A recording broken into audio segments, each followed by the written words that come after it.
الحمد لله وكفى وسلام على عباده الذين اصطفى أما بعد أعوذ بالله من الشيطان الرجيم بسم الله الرحمن الرحيم حسبنا الله ونعم الوكيل نعم المولى ونعم النصير وقال الله تعالى في مقام آخر أليس الله بكاف عبدا سبحان ربك رب العزة عما يصفون وسلام على المرسلين والحمد لله رب العالمين اللهم صل على سيدنا محمد وعلى آل سيدنا محمد وبارك وسلم اللهم صل على سيدنا محمد وعلى آل سيدنا محمد وبارك وسلم اللهم صل على سيدنا محمد وعلى آل سيدنا محمد وبارك وسلم. یہ کائنات جلوہ گاہ یار ہے. یہ کائنات جلوہ گاہ یار ہے. ہر چیز اللہ رب العزت کی طرف نشاندہی کرتی ہے. ہاں دیکھنے والی آنکھ ہونی چاہیے. جگ میں آ کر ادھر ادھر دیکھا تو ہی آیا نظر ادھر دیکھا. چنانچہ یہ قدرتی مناظر اللہ رب العزت کی صفات کے آئینہ دار ہیں. آسمان کو دیکھو تو اللہ کی بے پایہ ہستی کا تصور دل میں آتا ہے. کتنا بڑا آسمان ہے. دنیا میں کہیں بھی چلے جاؤ، پہاڑ کی چوٹی پہ، زمین کی پستی میں، جہاں نظر اٹھا کے دیکھو آسمان سامنے. تو مخلوق کی وسعت اتنی ہے، اللہ رب العزت کی ذات کی عظمت کتنی ہوگی. جانوروں کو دیکھو، اللہ تعالیٰ کی مطیع مخلوق ہمیں آنکھوں کے سامنے نظر آتی. جو کام اللہ نے ان کے ذمے لگا دیا اسی کام میں لگے ہوئے. کسی جانور کو اللہ نے قیام کی حالت میں کھڑا کیا، کسی کو رکوع کی حالت میں، کسی کو سجدے کی حالت میں. اللہ کی شان. جو جس حالت میں پیدا کیا گیا وہ اسی حالت میں اللہ کا ذکر کر رہا ہے، اللہ کی یاد کر رہا ہے. سورج کو دیکھو تو اللہ رب العزت کا سراپا نور ذہن میں فوراً آ جاتا ہے کہ ایک ستارے کی روشنی اتنی ہے اور اس کے نور نے اس طرح دنیا کو منور کر دیا ہے، تو اللہ رب العزت کے اپنے نور کا کیا حال ہے. اللہ نور السماوات والارض. کبھی سمندر کو دیکھو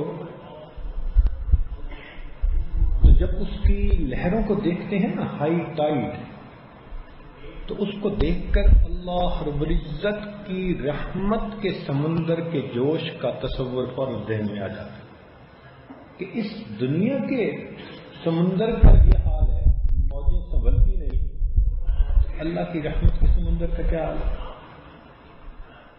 پھول کو دیکھیں تو فوراً جمال یار کی طرف دھیان جاتا ہے کہ جس پروردگار نے اس کو پیدا کیا، جب پھول اتنا خوبصورت ہے تو اس کا پیدا کرنے والا کتنا خوبصورت ہوگا. درندوں کو دیکھو تو جلال نظر آتا ہے اللہ رب العزت کا، فوراً دھیان جاتا ہے. شیر کو دیکھو کیا ہیبت ہے اس کے اندر. قریب جائے آدمی تو رونگٹے کھڑے ہو جاتے ہیں. تو شیر اگر کسی پر حملہ کرے تو اس کے جلال کا یہ عالم ہے. اگر اللہ رب العزت کسی انتقام لے تو اللہ کا کیا عالم.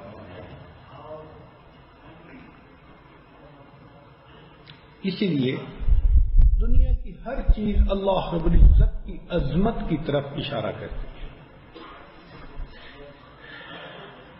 اس لیے اذان میں 4 مرتبہ اللہ اکبر اللہ اکبر اللہ اکبر اللہ.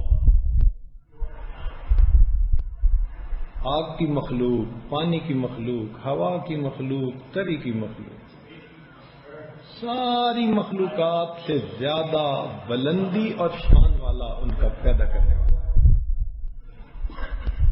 اسی لیے اللہ تعالیٰ ارشاد فرماتے ہیں کہ الکبریاء و ردائی، یہ بڑائی یہ میری چادر ہے. تو اللہ تعالیٰ ہی کو بڑائی سجتی ہے. باقی سب مخلوق ہیں، باقی سب کو عاجزی سجتی ہے. بڑھائی اللہ کے لیے.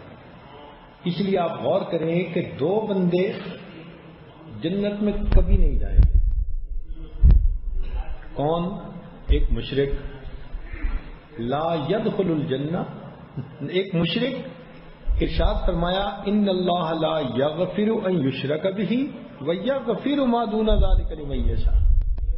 سب کو اللہ معاف کر دیں گے چاہیں گے، مشرک کو اللہ کبھی معاف نہیں کرے. تو مشرک بندہ جب تک شرک سے توبہ نہ کرے جنت میں جا نہیں سکتا. اور دوسرا متکبر آدمی، فرمایا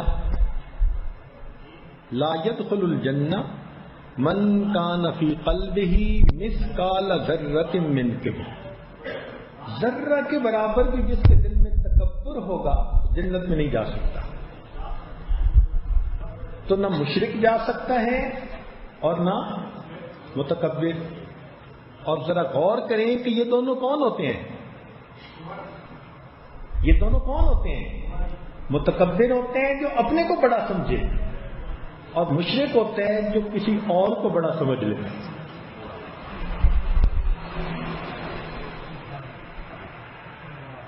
فرمایا کہ اپنے کو بڑا سمجھو گے یا کسی اور کو بڑا سمجھو گے، میں تمہیں کبھی جنت کی خوشبو بھی نہیں سونگنے دوں.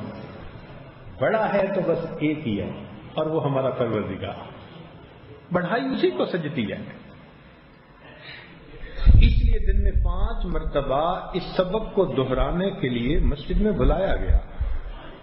مسجد میں بلانے کا مقصد کیا تھا؟ عبادت کے لیے فرشتے موت تھے کہ تم اپنے بازاروں میں کام کر رہے ہو، دفتروں میں کام کر رہے ہو، گھروں میں کام کر رہے ہو سکتے ہیں کہ تمہاری یہ کیفیت ٹھنڈی ہو جائے تو بیٹری 4 دن کی ضرورت ہوتی ہے. اللہ اکبر کی صدا لگوائی، بلایا. دیکھو کہیں دنیا کی بڑائی نہ تمہارے دل میں آ جائے. آؤ اس پروردگار کی طرف جو حقیقی عظمتوں کا حقدار ہے. اپنے گھر کی طرف بلایا اور بندے کو کہا کہ دیکھو اب اس کی تصدیق کرو کہ اللہ بڑا ہے. چنانچہ سجدے میں جاتے ہیں، پیشانی ٹیکتے ہیں اس پروردگار کے ساتھ. اصل میں مقصود یہی تھا کہ دن میں 5 مرتبہ یہ سبق جو یہ یاد کرے گا تو کسی چیز کی اور کی بڑائی دل میں نہیں اس کے آ سکتی. ایک ہی سبق اللہ ہی بڑا ہے. اور اگر کوئی کہے اللہ بھی بڑا ہے تو وہی مشرک. یہ نقطہ کبھی برداشت نہیں ہوتا. اللہ ہی بڑا ہے. ایک ہی نقطے نے محرم سے مجرم کر دیا. ہم دعا دیتے رہے وہ دغا پڑتے رہے. ہم دعا دیتے رہے وہ دغا پڑتے رہے. ایک ہی نقطے نے محرم سے مجرم کر دیا. ایک نقطہ. تو یہ نقطہ ہٹانا پڑتا ہے کہ اللہ بھی بڑا ہے. نہیں، اللہ ہی بڑا ہے. اچھا اس کی مثال یوں سمجھے کہ اگر کوئی بیوی خاوند کو کہہ دے تم بھی میرے خاوند ہو، کبھی برداشت ہو سکتا ہے؟ کبھی نہیں نہ ہو سکتا. اس نقطے کو ہٹانا پڑے گا. ایک ہی اس کا حل ہے کہ بیوی کہے تم ہی میرے کام. یہی اللہ رب العزت کا مان. فرماتے ہیں میرے بندے کہ تم یوں کہو کہ تم ہی میرے پروردگار. عظمتیں اے پروردگار آپ ہی کے لیے. یہ توحید خالص. دنیا میں توحید کا نعرہ تو بہت آسانی سے لگا دیا جاتا ہے، لیکن توحید خالص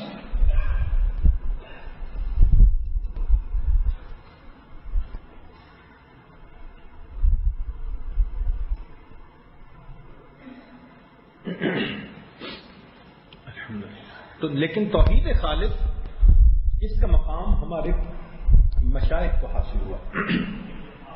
انہوں نے آفاقی بتوں کی بھی نفی کر دی اور انفسی معبودوں کو بھی توڑ دیا. آج جو بھی توحید کا نعرہ لگا رہا ہوگا وہ آفاقی معبودوں کی نفی کرتا ہے. اپنی زندگی میں دیکھیں تو کئی مرتبہ وہی نفس کے سامنے جھک رہا ہوگا. جب آنکھ غلط اٹھی تو کس کے سامنے انسان جھکا؟ نفس کے آگے جھکا. تو ایمان کامل وہ کہ انسان انفسی اور آفاقی تمام معبودوں کی نفی کرے، اور یہ حصول نسبت کے بغیر کیفیت حاصل نہیں ہوتی. اس لیے توحید خالص کا مزہ اہل اللہ ہی پاتے ہیں.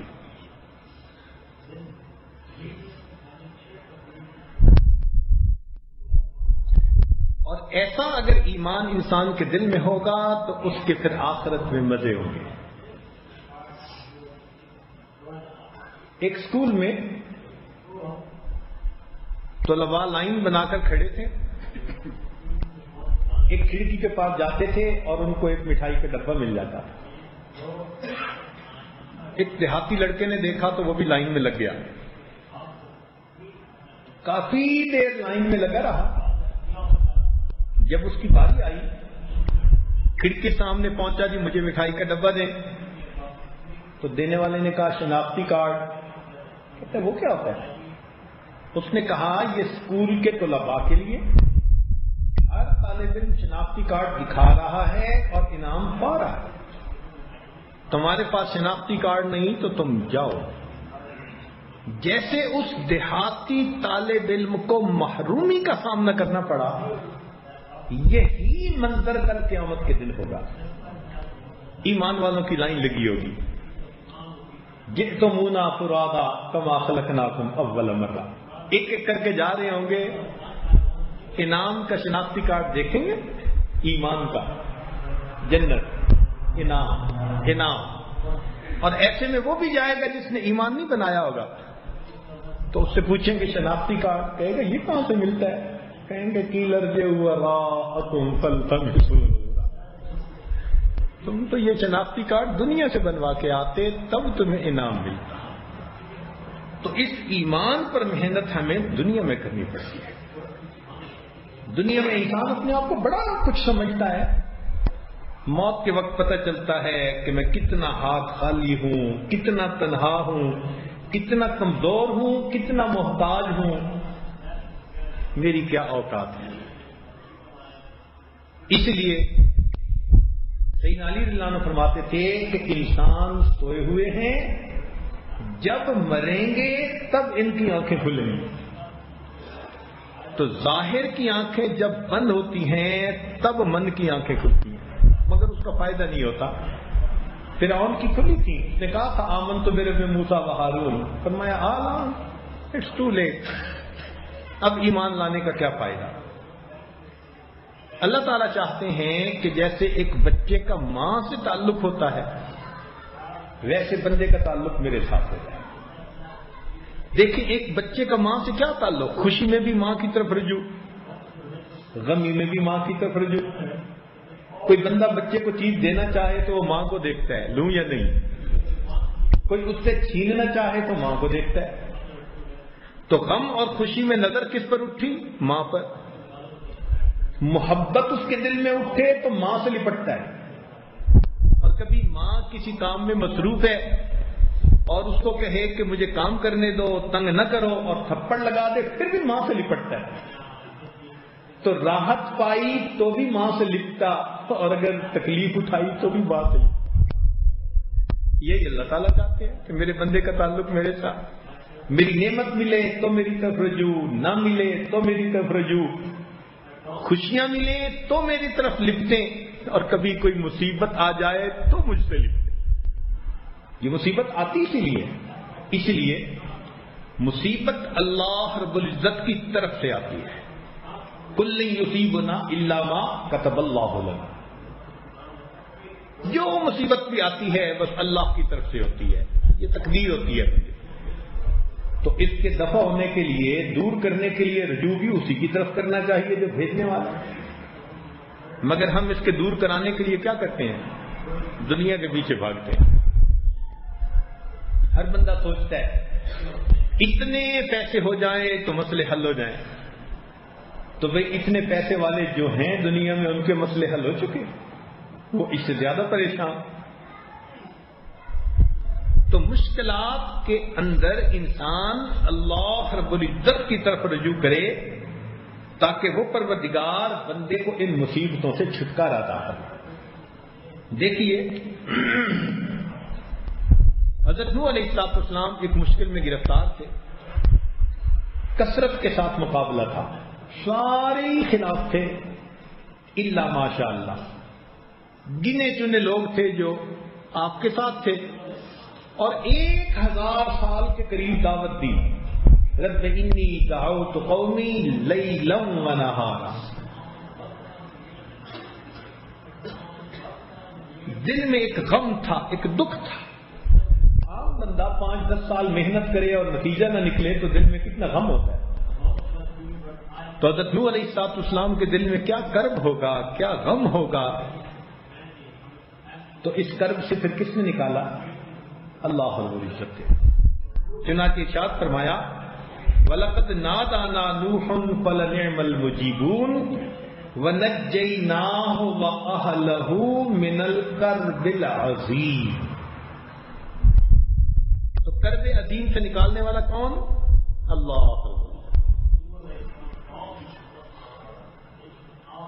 حضرت موسیٰ علیہ السلام اور ہارون علیہ السلام، ان کا مقابلہ حکومت وقت کے ساتھ، اسٹیبلشڈ حکومت تھی.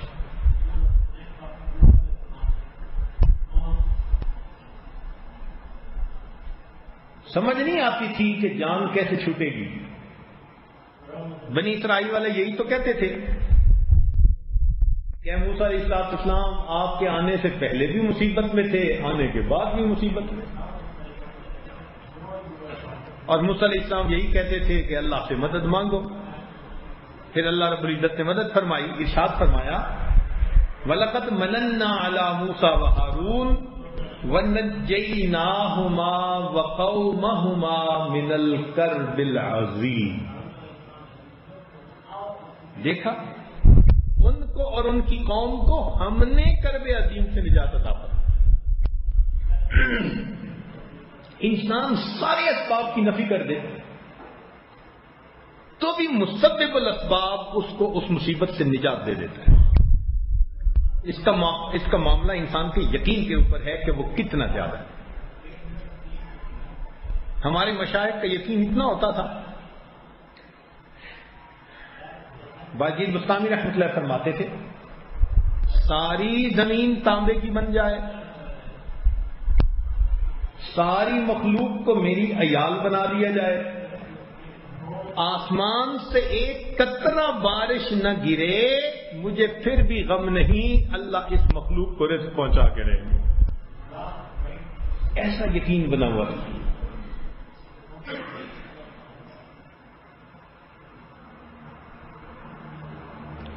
تو جتنا یقین بنا ہوتا ہے اتنا پھر اللہ رب العزت اس بندے کے ساتھ اپنے وعدوں کو پورا کر کے دکھاتے ہیں. سیدنا ابراہیم علیہ السلام کے ساتھ کیا معاملہ پیش آیا؟ اکیلے تھے، کوئی دوسرا تھا ہی نہیں. ان جیسی عبادت کرنے والا دنیا میں، اور قوم نے فیصلہ کر دیا کہ ان کو آگ میں ڈالو۔ چنانچہ تفسیر قرطبی میں اس کی عجیب تفصیل لکھی ہے، فرماتے ہیں کہ قوم نے ثم قیدوا ابراہیم ووضعوه فی المنجنیق مغلولا، ابراہیم علیہ السلام کو انہوں نے پکڑ لیا اور باندھ دیا، اور آگ میں ڈالنے کے لیے انہوں نے ایک منجنیق، ایک جھولا بنایا، کیونکہ آگ اتنی تھی کہ قریب جا نہیں سکتے تھے۔ قال ابن اسحاق وجمعوا الحطب شهرا ثم اوقدوه واشتدت، وہ آگ اتنی بھڑک اٹھی حتى ان كان الطائر لا يمر بجنباتها فيحترق من شدة وهجها، اگر اس کے اوپر سے کوئی پرندہ بھی گزرنے لگتا تھا تو آگ کی شدت کی وجہ سے جل کے نیچے گر جاتا تھا، اتنی آگ تھی۔ وَيُقَالُ، اور یہ کہا گیا کہ ان ابلیس صنع لهم المنجنیق یومئذ، کہ ابلیس نے ان کو منجنیق کا آئیڈیا دیا کہ تم ان کو کیسے آگ میں ڈال سکتے ہو، دور سے، آگ بہت بڑی تھی۔ چنانچہ جب ابراہیم علیہ السلام کو آگ میں ڈالا گیا،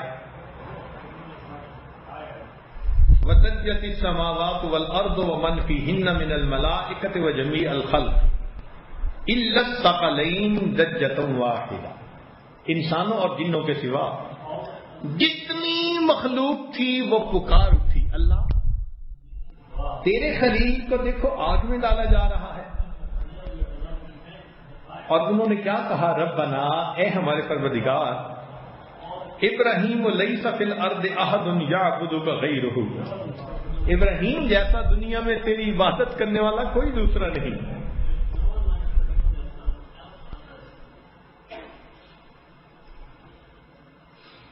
یہرق فیک فأذن لنا فی نصرتہ، ہمیں اجازت دیجیے کہ ہم ان کی مدد کر دیں۔ فقال اللہ تعالی ان استغاث بشیء منکم او دعاہ فلینصرہ فقد اذنت له فی ذلک فإن لم يدع غیری فأنا اعلم به وأنا ولیہ، ہاں اگر وہ تمہاری مدد کو قبول کرتا ہے تو تم اس کی مدد قبول کرو، اور اگر قبول نہ کرے تو اس کا ولی اور سرپرست تو پھر میں ہوں نا۔ اللہ اکبر کبیرہ۔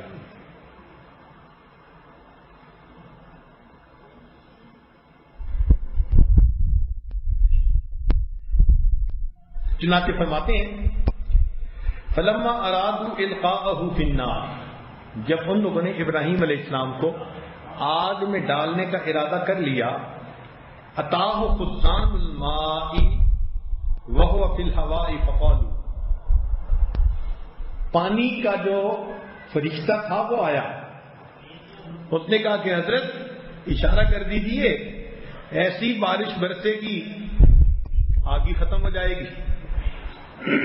ابراہیم علیہ السلام نے نہ کی۔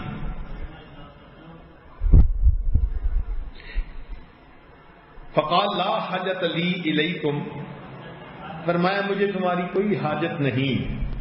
واتاہ ملک الریح فقال، ہوا کا فرشتہ آیا، اس نے کہا کہ ایسی آندھی چلے گی کہ ہوا کا نشان نظر نہیں آئے گا۔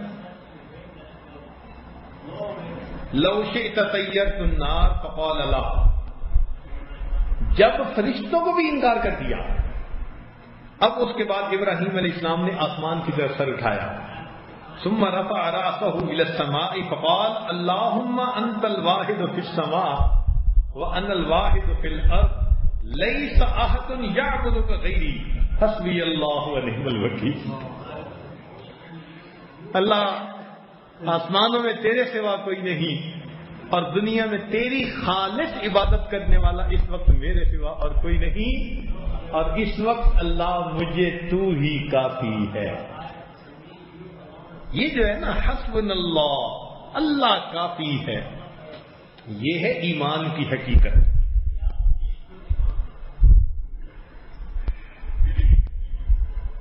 چنانچہ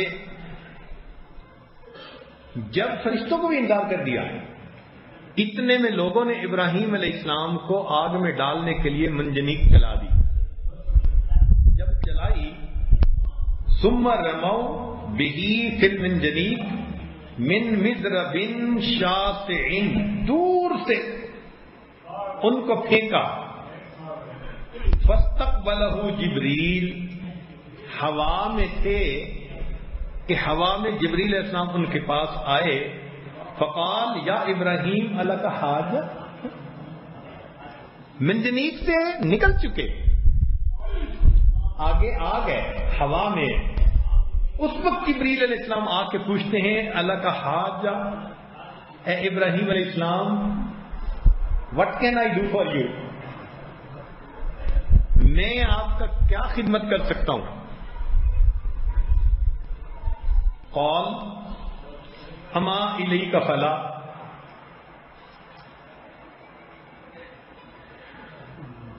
مجھے تمہاری کوئی حاجت نہیں۔ جب منع کر دیا، فقال جبریل علیہ السلام کہنے لگے کہ فاسأل ربک، پھر آپ اپنے رب سے مانگیں۔ فقال ابراہیم علیہ السلام نے کہا حسبی من سؤالی علمہ بحالی، مجھے مانگنے کی بھی ضرورت نہیں، میرے لیے یہی کافی ہے کہ اللہ جانتا ہے میں اس وقت کس حال میں ہوں، میرے اللہ کو جو علم ہے نا کہ میں کس حال میں ہوں، میرے لیے یہی کافی ہے۔ اللہ اکبر، ایمان اسے کہتے ہیں، اللہ کی ذات میں اتنا یقین۔ فقال اللہ تعالی وَهُوَ أَصْدَقُ الْقَائِلِينَ يَا نَارُ كُونِي بَرْدًا وَسَلَامًا عَلَى إِبْرَاهِيمَ۔ تو انسان کا اگر یقین بنا ہوا ہو تو اللہ رب العزت اس بندے کو لیٹ ڈاؤن نہیں ہونے دیتے دنیا۔ ہمارے تعلق والے کہیں پریشانی میں ہو، مشکل میں ہو، ہم ان کو نہیں نیچا ہونے دیتے، ان کی بات کو پورا کر دکھاتے ہیں، ان کا تعاون کرتے ہیں۔ اللہ رب العزت تو اللہ رب العزت ہے۔ تو جس نے اپنا یقین اللہ کی ذات سے بنا لیا، اللہ رب العزت پھر اپنے بندوں کو یقیناً دنیا اور آخرت میں محفوظ فرما لیتا ہے، ان کی مدد فرماتا ہے۔ دیکھیں سیدنا رسول اللہ صلی اللہ علیہ وسلم جب ہجرت کے موقع پر نکلے تو مکہ مکرمہ کا ہر نوجوان تلاش میں نکل کھڑا ہوا۔ اس وقت اللہ کے پیارے حبیب صلی اللہ علیہ وسلم کو کس نے بچایا؟ اللہ رب العزت نے بچایا۔ مکہ کے لوگوں نے چپا چپا چھان مارا تھا، ان کو سمجھ نہیں آتی تھی کہ زمین نکل گئی یا آسمان نے اٹھا لیا، یہ بندے گئے کہاں؟ پورے شہر میں کتنے لوگ ہوں گے؟ اتنے لوگ مختلف راستوں پر مختلف ڈائریکشن میں نکلے اور وہ نبی علیہ الصلوۃ والسلام کو نہ ڈھونڈ سکے۔ ہوا کیا تھا؟ ہوا یہ تھا کہ نبی علیہ الصلوۃ والسلام غار ثور میں تشریف لے گئے۔ جب وہاں تشریف لے گئے تو ایک صحابی فرماتے ہیں کہ ان النبی لیلۃ الغار امر اللہ شجرۃ فنبتت فی وجہ النبی فسترتہ، کہ جب نبی علیہ السلام غار کے اندر داخل ہو گئے تو اللہ تعالیٰ نے ایک پودے کو حکم دیا اور وہ غار کے دروازے پر اگ آیا، اور سامنے اس نے غار کے دروازے کو جیسے بندہ چھپا لیتا ہے نا، کوٹ میں کر لیا۔ وَأَمَرَ اللَّهُ الْعَنْكَبُوتَ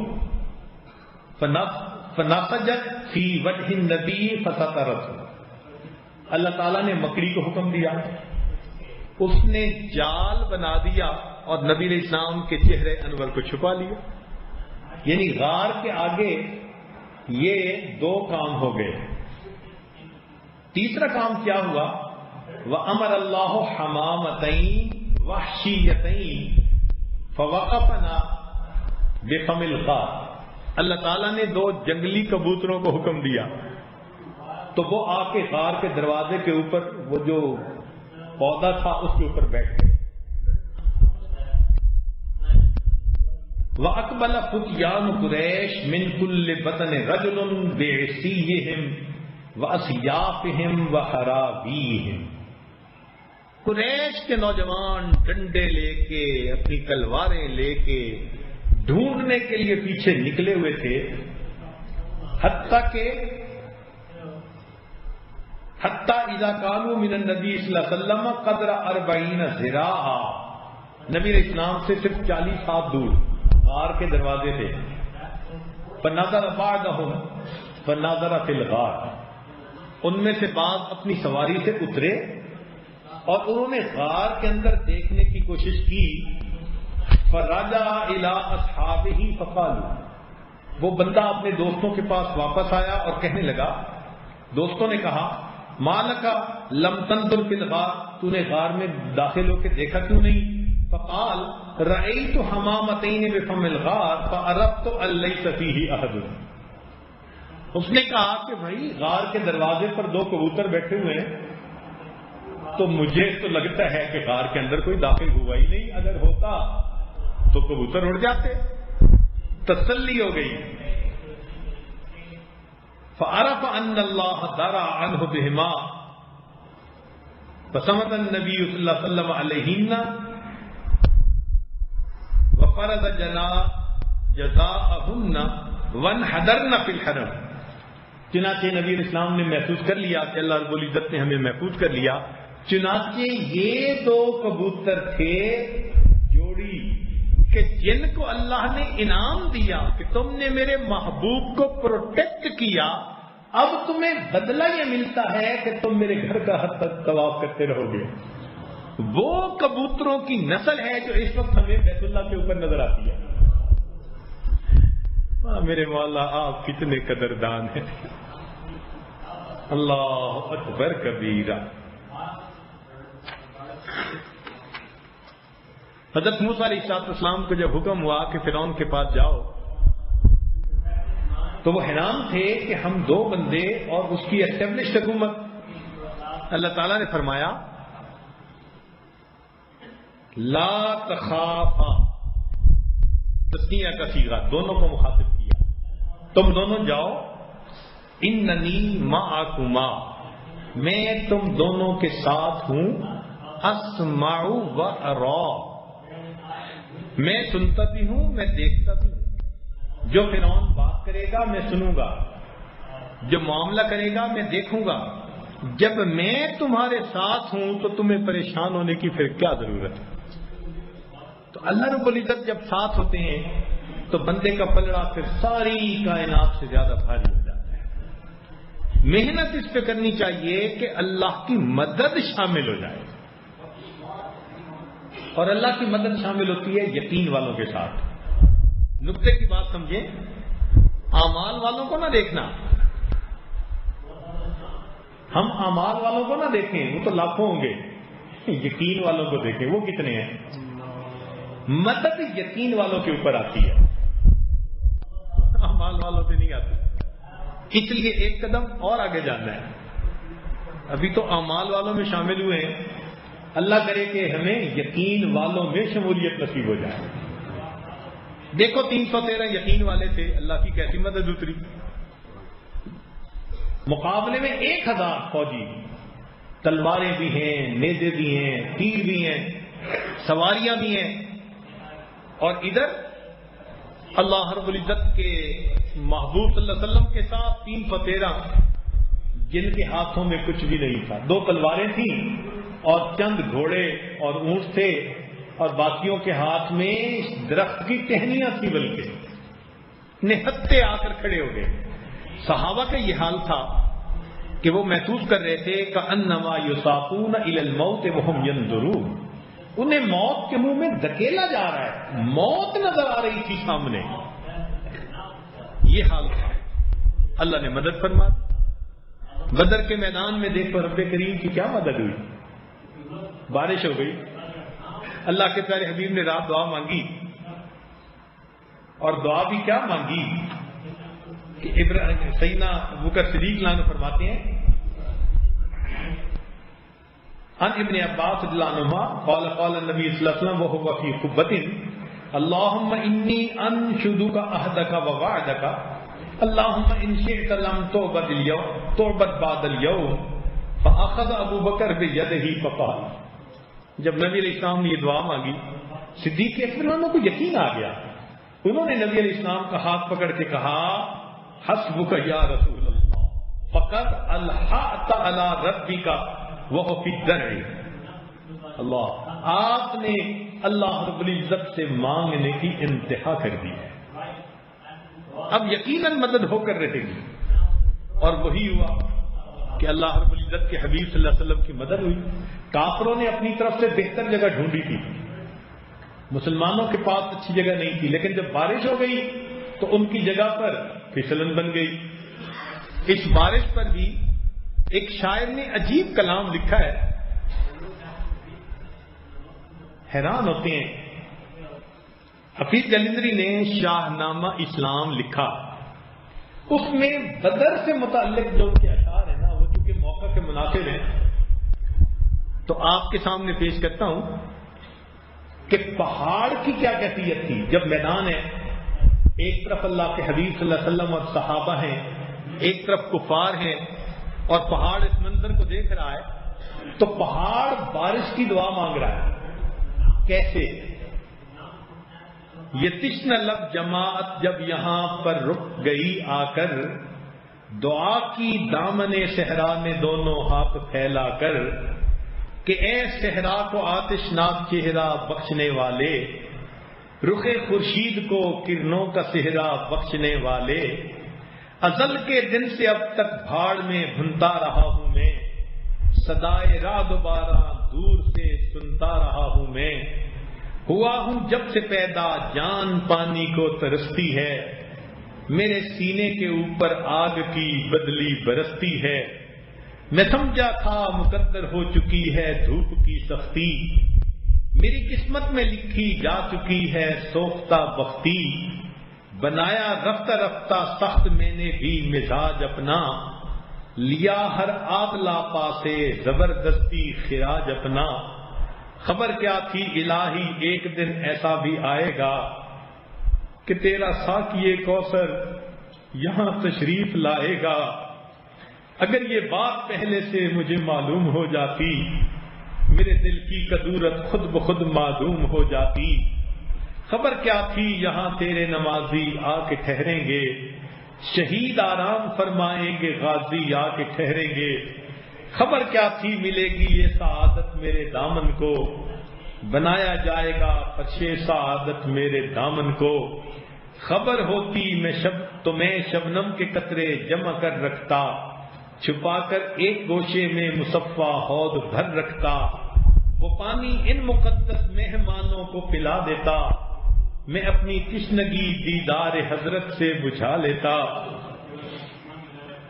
میرے سر پر سے گزرا نوح کے طوفان کا پانی، تأسف ہے کہ مجھ سے ہو گئی اس وقت نادانی، اگر رکھتا میں اس پانی کی تھوڑی سی خبرداری، تو ہو جاتا میری آنکھوں سے چشموں کی طرح جاری، یہ 70 اونٹ 2 گھوڑے یہاں سیراب ہو جاتے، مجاہد بھی وضو کرتے نہاتے غسل فرماتے، حضور ساقی کوثر میری کچھ لاج رہ جاتی، میری عزت میری شرم عقیدت آج رہ جاتی، تیرے محبوب کے پیارے قدم اس خاک پر آئے، الہی حکم دے سورج کو اب آتش نہ برسائے، اگر اب میرے دامن سے ہوائے گرم آئے گی تو مجھ کو رحمت للعالمین سے شرم آئے گی۔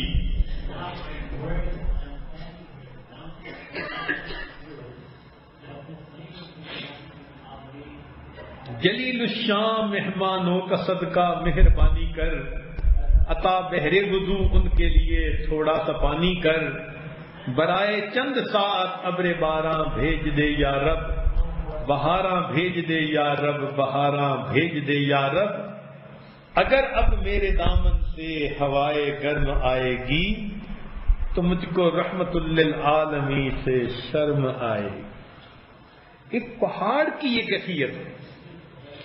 اللہ رب العزت کے حبیب صلی اللہ علیہ وسلم وہاں موجود تھے، صحابہ رضی اللہ تعالیٰ، مگر اللہ رب العزت نے بالآخر اپنے حبیب صلی اللہ علیہ وسلم کی مدد کی. چنانچہ ارشاد فرمایا لقد نصرکم اللہ ببدر وانتم اذلہ، اے میرے حبیب صلی اللہ علیہ وسلم آپ کمزور تھے، تحقیق ہم نے آپ کی مدد کی.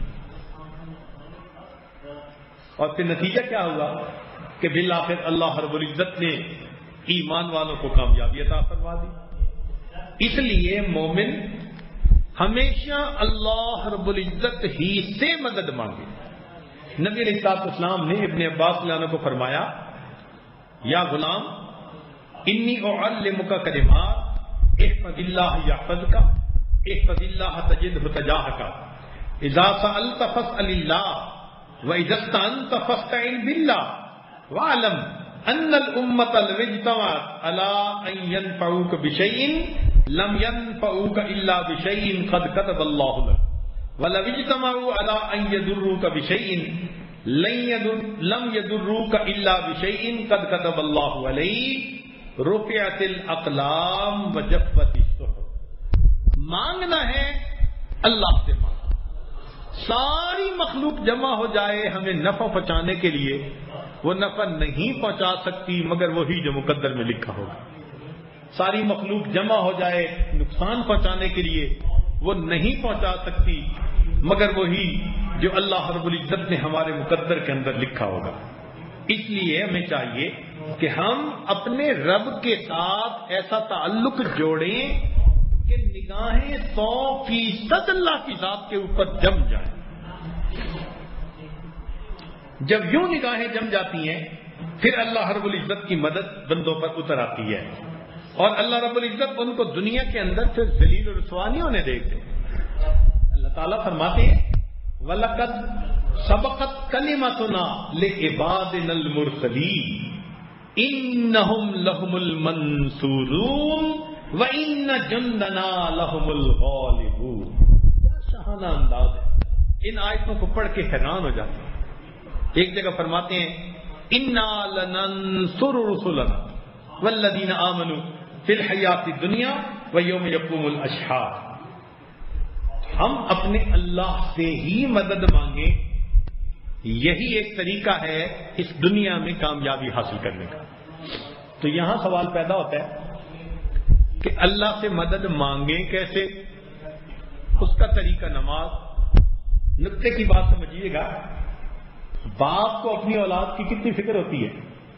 مرنے سے پہلے بینک اکاؤنٹ میں پیسے رکھ دیتا ہے، انویسٹمنٹ کر لیتا ہے، کہیں انشورنس کمپنی میں ڈال دیتا ہے، کسی ساتھ شیئر ہولڈر اس کے شیئر خرید لیتا ہے. مختلف طریقوں سے وہ میک شیور کرتا ہے کہ میرے مرنے کے بعد میرے بچے لاوارث نہ بنے، ان کا مستقبل سیکیور ہو. اتنا کچھ کر دیتا ہے. اللہ کے حبیب صلی اللہ علیہ وسلم جو 23 سال امت کے لیے روتے رہے، ہے کوئی ماں جو اپنے بیٹے کے لیے 23 سال روئی ہو؟ کوئی باپ ہے جو اپنی اولاد کے لیے 23 سال رویا ہو؟ کوئی نہیں روتا. اگر کوئی ہستی دنیا میں تھی تو اللہ کے پیارے حبیب صلی اللہ علیہ وسلم 23 سال روتے رہے. جب دنیا سے آپ کے جانے کا وقت آیا تو کیا آپ امت کو لاوارث چھوڑ کے ویسے ہی تشریف لے گئے؟ نہیں، اس امت کو اللہ رب العزت سے مانگنے کا طریقہ سکھا گئے، اور اس مانگنے کے طریقے کا نام نماز. کہ یہ جو تم چند رکعت پڑھتے ہو، یہ اللہ کے سامنے اگر یقین کے ساتھ پڑھ لو گے، اللہ تمہارے ہر کام کو کر دے گا. وہ ایک سجدہ جسے تو گناہ سمجھتا ہے، وہ ایک سجدہ جسے تو گناہ سمجھتا ہے، 1000 سجدوں سے دیتا ہے آدمی کو نجات. ایک در پہ بندہ جھک لیتا ہے، اللہ در در پہ جھکنے سے بندے کو محفوظ فرما لیتا ہے. تو یہ نماز اللہ رب العزت سے مانگنے کا طریقہ. آج ہم میں سے کتنے ہیں جو نماز کے ذریعے اللہ سے مانگنے کا یقین رکھتے ہیں؟ ہم تو عمل کرنے والوں میں سے ہیں زیادہ سے زیادہ، یقین والوں میں سے تو نہیں ہے. تو سوچیں حاصل کیا چیز کرنی ہے اور ہے کہاں. یہ یقین بن جائے مومن کی 2 رکعت اللہ اکبر ہر بند دروازے کو کھلوانے کی قوت اپنے اندر رکھتی ہے. یہ یقین والے ہی تھے دریا میں گھوڑے کو ڈال دیا. یہ یقین والے ہی تھے آگ میں قوم ڈالنا چاہتی ہے, ابراہیم علیہ السلام آگ میں چلے گئے. یقین والے تھے. تو یقین والوں کو اللہ کی ذات کے اوپر بھروسہ ہوتا ہے اور اللہ پھر ان کی مدد کر کے دکھا دیتا ہے. تو ہم اللہ رب العزت کی ذات کے ساتھ یقین کو بنا دیں. وَاسْتَعِينُوا بِالصَّبْرِ وَالصَّلَاةِ, صبر اور صلاۃ کے ذریعے اللہ سے مدد مانگو. اور یہی بات حضرت موسیٰ علیہ السلام نے کہی تھی. وَقَالَ مُوسَىٰ لِقَوْمِهِ اسْتَعِينُوا بِاللَّهِ وَاصْبِرُوا. تو چیزیں تو پھر 2 ہی ہوئی نا, ایک نماز ہوئی اور ایک صبر ہوا. یہ 2 چیزیں جس میں آ جاتی ہیں اللہ رب العزت پھر ایسے بندوں کی مدد فرماتا ہے. چنانچہ تاتار خانیہ میں فتاوی میں یہ بات لکھی ہے, اعمال پر اللہ کی کیا مدد اترتی ہے ذرا سنیے. کہ جو شخص فجر کی سنتیں گھر میں پڑھ کر مسجد میں جاتا ہے, فجر کی سنتیں پڑھنی بھی سنت ہے اور گھر میں پڑھ کے جانا الگ سنت ہے. تو فرمایا کہ جو فجر کی سنتیں گھر میں پڑھ کر پھر مسجد میں جاتا ہے اللہ تعالیٰ اس کو 3 انعام عطا فرماتے ہیں. کیا؟ ایک, اس کے گھر کے جھگڑوں کو ختم فرما دیتے ہیں. دوسرا, اللہ اس کے رزق کے اندر کشادی پیدا فرما دیتے ہیں. اور تیسرا, اللہ رب العزت اس کو ایمان پر موت عطا فرما دیتے ہیں. اب بتائیں, عمل پر یہ نعمت ملتی ہے. یقین ہوگا تو ہم اس عمل کو کبھی چھوڑ نہیں سکتے. یہ یقین ہو تو پھر بندہ استقامت کے ساتھ شریعت کے اوپر عمل کرتا رہتا ہے. اس لیے ایک حدیث میں ہے, یا ابن آدم لا تعجز عن 4 رکعات من اول النہار اکفک آخرہ. تو صبح کے وقت چند رکعت سے عاجز نہ بن, میں دن کے آخر تک تیرے کاموں میں تیری کفایت کروں گا. تو اللہ رب العزت اگر ذمہ داری لے لیں کہ میں تیرے کاموں میں تیری کفایت کروں گا, تو مومن کے لیے پھر اس سے بڑا انعام کیا ہے. اس لیے ترمذی شریف کی روایت, ابن آدم تفرغ لعبادتی املا صدرک غنا واسد فقرک والا تفعل ملأت صدرک شغلا ولم اسد فقرک. میرے ذکر کے لیے فارغ ہو جا, میں تیرے فقر کو بھی دور کر دوں گا, تیرے سینے کو غنا سے بھر دوں گا. اور اگر تو میری یاد نہیں کرے گا تو میں تیری پریشانیوں کو بھی ختم نہیں ہونے دوں گا, اور تیرے سینے سے میں فقر کے غم کو ختم نہیں کروں گا. ہر وقت پریشانی, بزنس کا کیا بنے گا, فلاں کیا بنے گا. اصل تو اعمال ہیں جن کو کرنے سے پھر انسان کو نتائج ملتے ہیں. تو ہمیں اپنا یقین بنانا ہے اور اپنے اللہ رب العزت سے اس کی مدد کو مانگنا ہے. پھر دیکھیے اللہ رب العزت کیا مدد فرماتے ہیں. اس لیے فرمایا وتوکل علی اللہ وکفی باللہ وکیلا. ایک جگہ فرمایا ومن یتوکل علی اللہ فہو, جو اللہ پہ توکل کرتا ہے پھر اللہ اس کے لیے کافی ہو جاتا ہے. حدیث پاک میں ہے, حدیث قدسی, اللہ تعالیٰ ارشاد فرماتے ہیں من عاد لی ولیا فقد آذنتہ بالحرب. جس نے میرے ولی سے دشمنی کی, اللہ فرماتے ہیں میرا اس کے ساتھ اعلان جنگ ہے. اگر اللہ رب العزت ایسے مدد کریں تو سوچیں پھر بندے کا دنیا کے اندر کوئی بال بیکا نہیں کر سکتا, کیونکہ اللہ اس کے مددگار ہے. اس لیے اللہ تعالیٰ قرآن مجید میں فرماتے ہیں کہ بدر میں جو صحابہ نے قتل کیا, فرمایا فَلَمْ تَقْتُلُوهُمْ وَلَٰكِنَّ اللَّهَ قَتَلَهُمْ. تم نے ان کو قتل نہیں کیا, اللہ نے ان کو قتل کیا. ایک جگہ فرمایا وَمَا رَمَيْتَ إِذْ رَمَيْتَ وَلَٰكِنَّ اللَّهَ رَمَىٰ.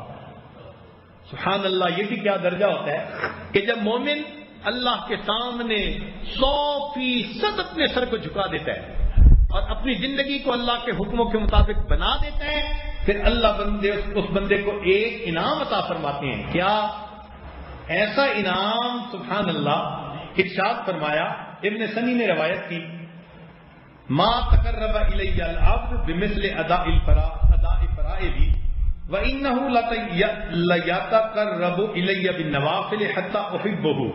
اب ذرا سنیے، فاذا احببته كنت رجله الذي يمشي بها ويده التي يبطش بها ولسانه الذي ينطق به وقلبه الذي يعقل به. ان سألني آتيته وان دعاني اجبته. اللہ اکبر کبیر. کہ جب بندہ میرا مقرب بن جاتا ہے، میں اس کی آنکھ بن جاتا ہوں جس سے وہ دیکھتا ہے، میں زبان بن جاتا ہوں جس سے وہ بولتا ہے، میں اس کے پاؤں بن جاتا ہوں جس سے وہ چلتا ہے. یعنی انسان کے لیے اس سے بڑی معراج اور کوئی نہیں ہو سکتی کہ اللہ رب العزت اس کے بارے میں یوں فرمائے کہ میں اس بندے کی آنکھ بن جاتا ہوں، میں اس کی زبان بن جاتا ہوں. اللہ اکبر کبھی. اسی کو کہنے والے نے کہا گفت اللہ بود گرچہ از حلقو میں عبد اللہ بود. بندے کی زبان سے بات نکلتی ہے، حقیقت میں اس کا کہنا پھر اللہ کا کہنا بن جاتا. حدیث پاک میں ہے پچھلے بالوں والے میرے بندے ایسے ہیں، لو اقسم علی اللہ لا برا، قسم اٹھا کر بات کرتے ہیں میں اپنے ان بندوں کی قسم کو پورا کر کے دکھا دوں گا. تو مومن یقین بنا کر ایک ایسے مرتبے تک پہنچ سکتا ہے. یہ ہماری منزل ہے کہ اللہ رب العزت ہمیں ایسا یقین عطا فرمائے کہ اللہ رب العزت کے ساتھ ہمارا ایسا تعلق بن جائے، پھر اس مقام پر پہنچ کر ہمیں بات سمجھ میں آئے گی کہ حسبنا اللہ و نعم الوکیل نعم المولا و نعم النصیر. حسبی اللہ لا الہ الا ہو. اور یہ وہ سبق ہے جو ہمارے بزرگ بچوں کو بچپن میں دیا کرتے تھے. ماں اپنے بچے کو لوری دیتی تھی اور کہتی تھی حسبی ربی جل اللہ ما فی قلبی غیر اللہ. بچپن میں دیکھو کیا سبق دیا جا رہا ہے. مشائخ نے تربیت کی تھی کہ دیکھو اس کو وہ مقصود زندگی ماں کی گود سے بتلانا شروع کر دو کہ تم نے ایسی زندگی پانی ہے جہاں تمہارا یقین ہو میرے لیے میرا اللہ کافی ہے.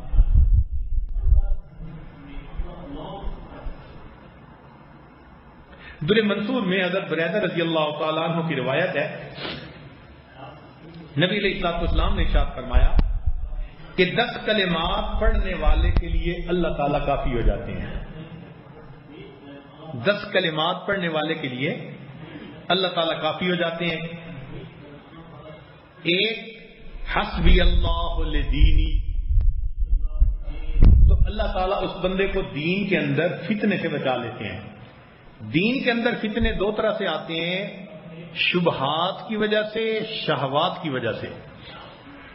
تو اللہ دونوں طرح کے فتنوں سے بچا لیتے ہیں. دوسرا حسبی اللہ لما اہمنی، جو چیز مجھے پریشان کرتی ہے اس بارے میں میرا اللہ میرے لیے کافی ہے. تیسرا حسبی اللہ لما بغا علیہ لمن بغا علیہ، میرا اللہ کافی ہے اس کے لیے جو مجھ پر سرکشی کرے، جو مجھ پر چڑھ دوڑے، حاسد ہو، دشمن ہو، کوئی بھی ہو، میرا اللہ اس کے لیے کافی. حسبی اللہ لمن حسدنی، جو حسد کرے میرا اللہ کافی. حسبی اللہ لمن کادنی بسوء، میرا اللہ کافی ہے اس کے لیے جو میرے بارے میں برا منصوبہ بنائے، بری سوچ رکھے.